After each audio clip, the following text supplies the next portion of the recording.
The two-stroke's coming back. Kawasaki is all over it. Guys, if you're excited for the two-stroke to make its way back into production, maybe, fingers crossed, it's not like just for a dirt bike.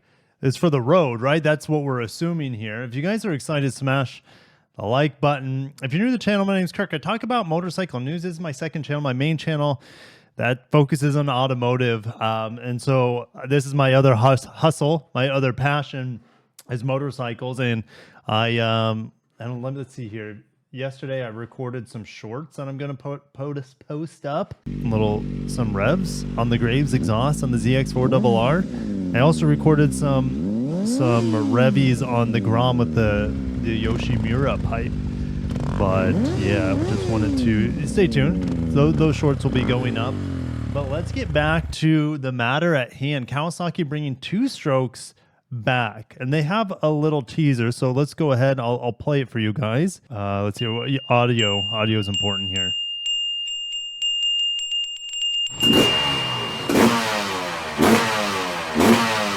So let's get back to the Visor Down article. Kawasaki is saying we heard you, and the two smokers are back. So what can we expect? Well, it's anyone's guess, to be honest. However, Visor Down has found trademarks on this potential revival here. According to patent documents followed by the Akashi manufacturer, that is Kawasaki, published in July of 2024, Kawasaki's been working on a new two-stroke engine, and a fancy one, as the new motor promised fuel injection instead of a carburetor, intake valves operated by a camshaft, and a turbo. Well, we know Kawasaki kind of likes their turbos with the H2, or should I say their forced induced engine? Is that the right word? Forced induced. It's still a little bit early. I just reviewed the new Armada, so if you guys are excited to see my impressions on the new Armada, make sure to check out on my main channel. But this is exciting. Now, I love that the Japanese manufacturers are doing some crazy stuff. If you missed my video, I think it's before I spun off this channel, so not that long ago, just a few months ago, I made a video about Honda's three-cylinder. It's a V3, so two cylinders in the front, one in the back. I mean, you can make some jokes with that. That engine is going to also be electric supercharged to an extent. But it's not. It's like it's a turbo. It's centrifugal, to my understanding. Honda's, but it's electrically driven. So it's not like on a belt like a traditional supercharger is. It looks like a turbo, but it's not run off the exhaust gases, off of an electric motor. So there'd have to be, in theory, a battery. I don't know how hybridized that V3 would be. Honda knows that they have to keep their stuff lightweight and visceral. On the car end, I know we'll get back to Kawasaki, but the car end, Honda has been playing around with an electrified Type R Civic, and they're like, we can't do it. The technology is not there yet for it to be lightweight, fun to drive, and to meet our standards for fun, okay, and performance.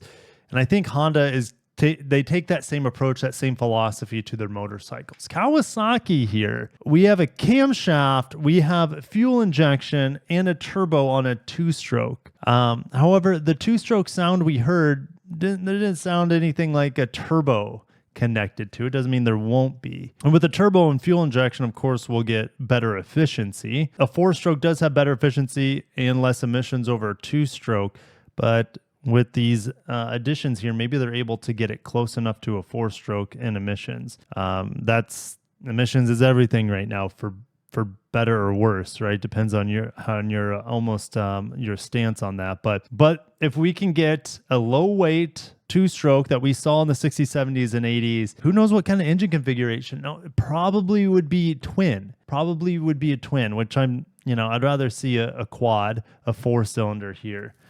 Four-cylinder two-stroke would be insane, but it's probably going to be a twin. Just, everything seems to be a twin nowadays. That's why I bought the ZX4RR, because four cylinders, that thing has so much fun, so much excitement, so much power at the top end. It's such a unique experience that I can't get anywhere close in a modern day vehicle, unless maybe you're buying something really exotic that costs hundreds of thousands of dollars, but you can still get it in an affordable motorcycle.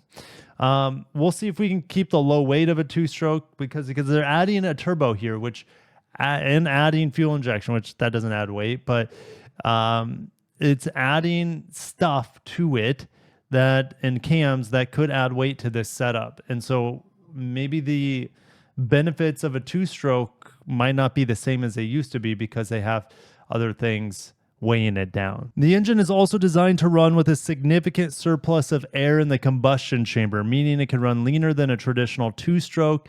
This could boost efficiency and probably emissions. At the same time, there were rumors the engine wasn't destined for a bike. We thought it was too good to be true. Some sources point out that aviation could be a home for the two-stroke. Kawasaki UK has put that theory completely to bed tonight, or whenever this was produced. They're saying that is it going to be in a motorcycle, a scooter, or a hybrid remains to be seen.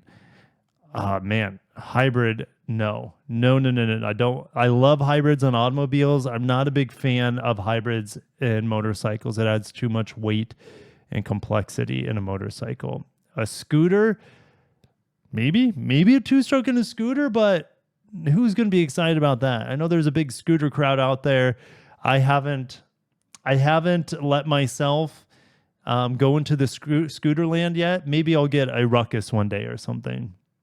But I want to see it in a motorcycle. I want to see it in a four-cylinder motorcycle. Let me know what you would want to see the two-stroke in. I'm so used to seeing four-stroke. But this is exciting times. If you guys enjoyed this video, smash the like button. And like I said, make sure you subscribe. I do my best to keep up to date with motorcycle news. It's not easy. There's not as much news compared to automotive news either. But I get just as excited over it. I love motorcycles. And I try to bring that sort of excitement into this channel. All right. Catch you in the next one. And maybe my next long video, my next big video where I'm going to do a lot of research on is going to be best dual sports under like $6,000 or something. Let me know if you guys would like to see a video best dual sports under $6,000. I think that's has my interest anyway. So make sure to check out the other videos on the channel. Best motorcycles or best nakeds from what did I do? $6,000 to $10,000.